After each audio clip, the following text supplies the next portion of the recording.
Hello students, आज हम class 10 mathematics के chapter trigonometric ratio and identities के बारे में जानेंगे। ठीक है, तो यहाँ पे देखिए ट्रिग्नोमेट्रिक रेशियो एंड आइडेंटिटीज़। तो रेशियो मतलब होता है अनुपात, अर्थात यहाँ पर कुछ अनुपातों की बात हो रही है और कुछ सूत्रों की बात हो रही है। तो त्रिकोणमितीय मतलब त्रिकोण कहाँ पे होता है? त्रिभुज में। तो त्रिभुज में कुछ अनुपातों की बात हो रही है और कुछ सूत्रों की बात हो रही है। दीज आर वेरी इंपॉर्टेंट और इनके बारे में हमको जानना है, सबसे पहले समझना है और उसके बाद बिल्कुल इसको याद रखना है सारे सूत्रों को, जो सूत्रों को आपको बताया जाए। ओके, तो हम लोग क्या है शुरू करते हैं अब। तो सबसे पहले हमको क्या करना है, एक समकोण त्रिभुज का चित्र बनाना है। ठीक, तो एक समकोण त्रिभुज का चित्र बना लेते हैं। आप लोग चाहे तो पेन से बना सकते हैं या फिर पेंसिल से भी। पेंसिल से समझने में बिल्कुल साफ होगा और पेन से क्या होगा कि थोड़ा सा इधर उधर हो जाता है ना चित्र। तो हम पेंसिल से ही आपको बनाते हैं।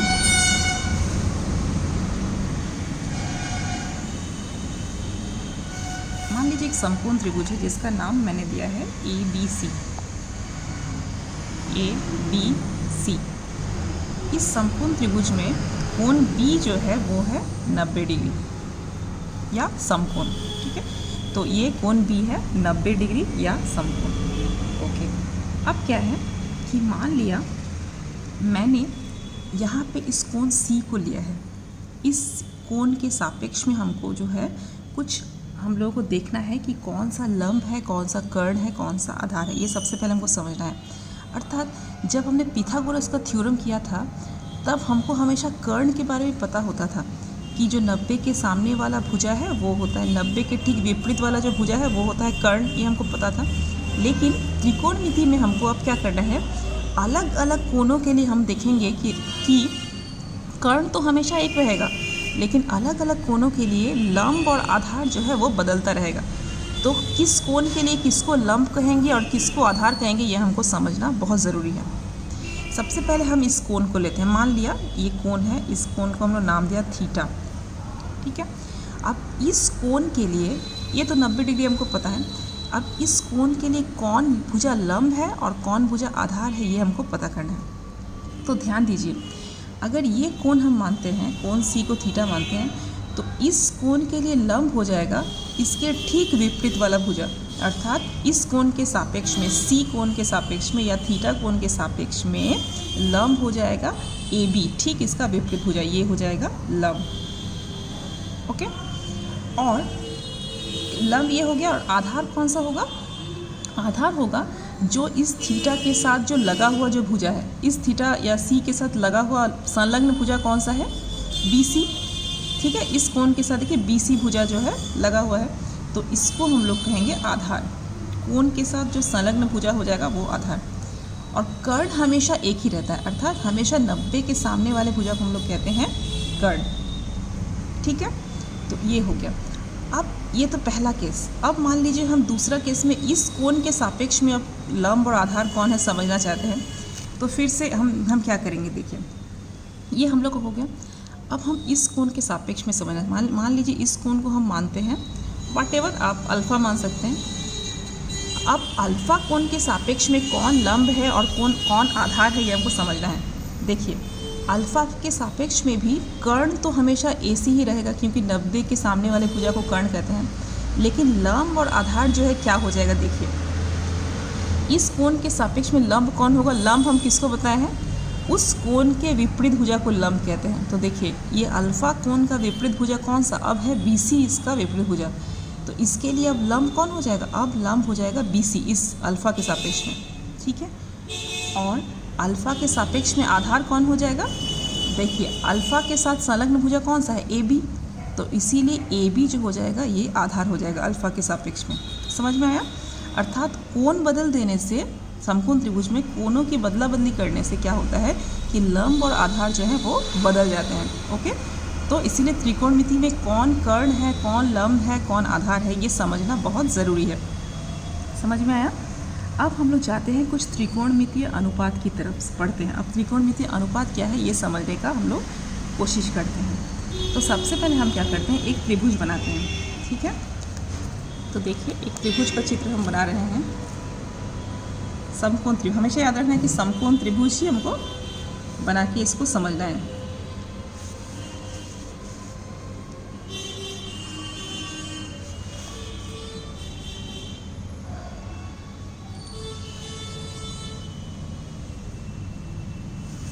अब इस त्रिभुज का एक नामकरण हम कर देते हैं ए बी सी।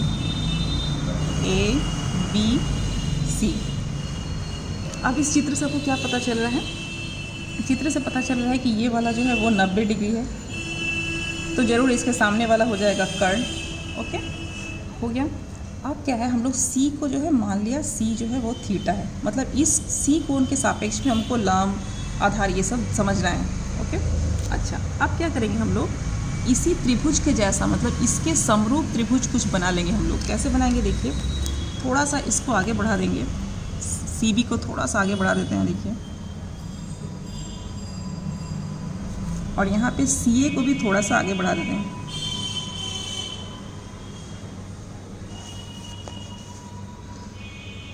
इसको मिला देते हैं ऊपर से, अर्थात ये भी लंब खींच देते हैं और इसको भी मिला देते हैं आपसे, यहाँ पे भी लंब, और इसका नामकरण करते हैं पी क्यू और इसका नामकरण करते हैं आर एस। ठीक है, तो देखिए यहाँ पे 3 जो है समरूप त्रिभुज बन गए हैं। कौन से? C P Q, C A B और सी आर एस। ये सबसे छोटा त्रिभुज है, ये थोड़ा बड़ा है और ये थोड़ा सा और भी बड़ा है। अब हम क्या करेंगे, इन तीनों त्रिभुजों के लिए, सबसे छोटा, उसके बाद वाला और उसके बाद वाला बड़ा, इन तीनों त्रिभुजों के लिए हम लोग क्या करेंगे कि लंब, इस कोण के सापेक्ष में लंब बटा कर्ण निकाल लेंगे। मतलब देखिए, इसके लिए लंब कौन सा है, ठीक सामने वाला भुजा जो है, छोटे त्रिभुज के लिए ठीक सामने वाला भुजा है लंब, तो पी क्यू बटा कर्ण कौन सा होगा? कर्ण हमेशा क्या होता है, 90 के सामने वाला भुजा को कर्ण बोलते हैं, तो छोटे त्रिभुज का कर्ण है पी सी, तो लंब बटा कर्ण निकाल लिए। अब इस त्रिभुज के लिए ए सी बी, इस त्रिभुज सेकंड वाले त्रिभुज के लिए, इसके लिए भी हम लोग लंब बटा कर्ण निकाल लेंगे। तो इस कोण के सापेक्ष में लंब हो गया अब ए बी बटा कर्ण हो जाएगा ए सी, क्योंकि लंब 90 के सामने वाला भुजा को कर्ण बोलते हैं। अब बड़ा त्रिभुज के लिए भी वैसे ही लंब कौन हो जाएगा, ये हो जाएगा ए आर एस बटा कर्ण कौन सा हो जाएगा, आर सी या सी आर। ठीक है, अब क्या हम पाएंगे, एक अद्भुत चीज़ पाएंगे, हम लोग को अवाक करने वाला तथ्य। क्या तथ्य? कि तीनों ही जो अनुपात हैं वो आपस में बराबर हैं। अर्थात त्रिभुज कितना बड़ा है या कितना छोटा है ये डिपेंड नहीं करता। देखिए, तीनों ही अनुपात जो है वो अलग अलग त्रिभुजों के लिए लिया गया है। ठीक है, अर्थात इससे हमको क्या समझ आया कि ये तीनों अनुपात जो हैं त्रिभुज के भुजाओं की लंबाई पर निर्भर नहीं कर रहे हैं। तीनों देखिए बराबर है, जबकि तीनों त्रिभुज की भुजाएं अलग अलग लंबाई की हैं। ओके, तो इसको हम लोग, इस अनुपात को हम लोग एक विशेष नाम दे देते हैं, जिसका नाम करते हैं हम लोग साइन थीटा। इसका नामकरण करते हैं साइन थीटा। तो साइन थीटा हमारा त्रिकोणमिति का पहला अनुपात आ गया। साइन थीटा बराबर हम क्या निकाल रहे थे, लंब बटा कर्ण। तो साइन थीटा का पहला फॉर्मूला आ गया लंब बटा कर्ण। समझ में आया? तो ये हो गया हमारा पहला फॉर्मूला। वैसे ही हम लोग जब आधार बटा कर्ण निकालेंगे तो सिमिलरली हम लोग का वैसे ही क्या आ जाएगा, और एक फॉर्मूला आ जाएगा, कॉस थीटा बराबर हो जाएगा आधार बटा कर्ण। ठीक है, अब साइन थीटा और कॉस थीटा को अगर डिवाइड करेंगे, मतलब साइन थीटा और कॉस थीटा का अगर अनुपात निकालेंगे, तो और एक फॉर्मूला आ जाएगा टैन थीटा। टैन थीटा बराबर क्या हो जाएगा, टैन थीटा का फॉर्मूला हो जाएगा लंब बटा कर्ण गुना साइन थीटा बटा कॉस थीटा कर रहे हैं, तो देखिए क्या आएगा, ये आ जाएगा लंब बटा आधार, क्योंकि कर्ण और कर्ण कट जाएगा।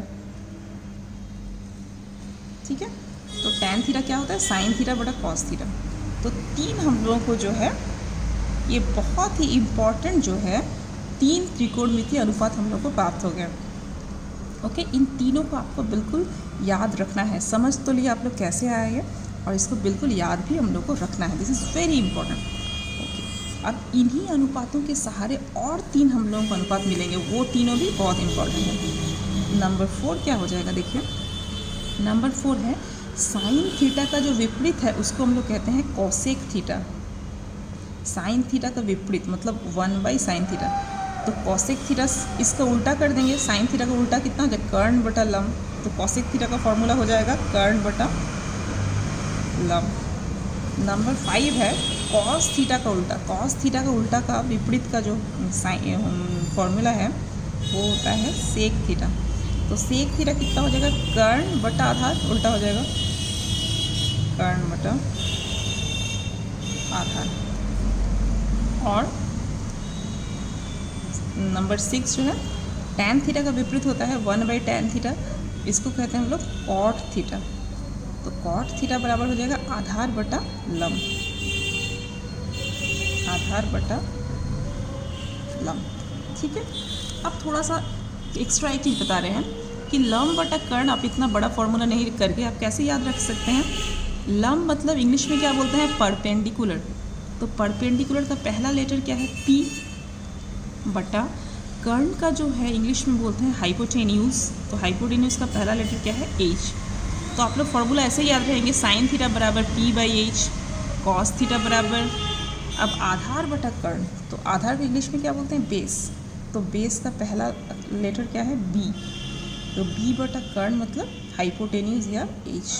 तो कॉस थीटा बराबर B/H, tan थीटा बराबर लंब बटा कर्ण, लंब परपेंडिकुलर P बटा आधार बेस P/B। कोसेक थीटा क्या करेंगे, साइन थीटा का उल्टा, तो H/P। सेक थीटा बराबर हो जाएगा H/B, कॉस थीटा का उल्टा H/B, और कॉट थीटा हो जाएगा B/P। तो ये 6 फॉर्मूला जो है बहुत इंपॉर्टेंट है, ये आप लोग को बिल्कुल याद रखें। ओके, तो इसके बाद क्या है कि हम लोग थोड़ा सा देखेंगे कि वर्ग लिखने की क्या विधि है। वर्ग लिखने की विधि, अब मान लीजिए वर्ग मतलब ये जो त्रिकोणमितीय अनुपात हमने पढ़ा उसको वर्ग लिखने का क्या विधि है। देखिए नंबर 1, साइन थीटा का यदि हम स्क्वायर बोलें तो आप इसको कैसे लिखेंगे। साइन थीटा का स्क्वायर लिखने के लिए हम को लिखना पड़ेगा साइन स्क्वायर थीटा। ओके, अगर कोई ऐसा लिखता है कि साइन थीटा का स्क्वायर बराबर sine square theta square, then it is wrong, ये सही नहीं है। ओके, या फिर कोई ऐसा लिखता है कि साइन थीटा का स्क्वायर बराबर साइन थीटा स्क्वायर, तो ये भी गलत है। सही कौन सा है, साइन थीटा का स्क्वायर मतलब साइन स्क्वायर थीटा। ठीक है, ये है वर्ग लिखने की विधि। और कॉस थीटा का स्क्वायर बराबर cos square theta, tan theta का स्क्वायर बराबर tan स्क्वायर थीटा। ओके, मतलब थीटा में स्क्वायर नहीं आएगा क्योंकि थीटा तो अनचेंज रहेगा। ओके, तो इस वीडियो में बस इतना ही, मिलते हैं हम लोग नेक्स्ट वीडियो में।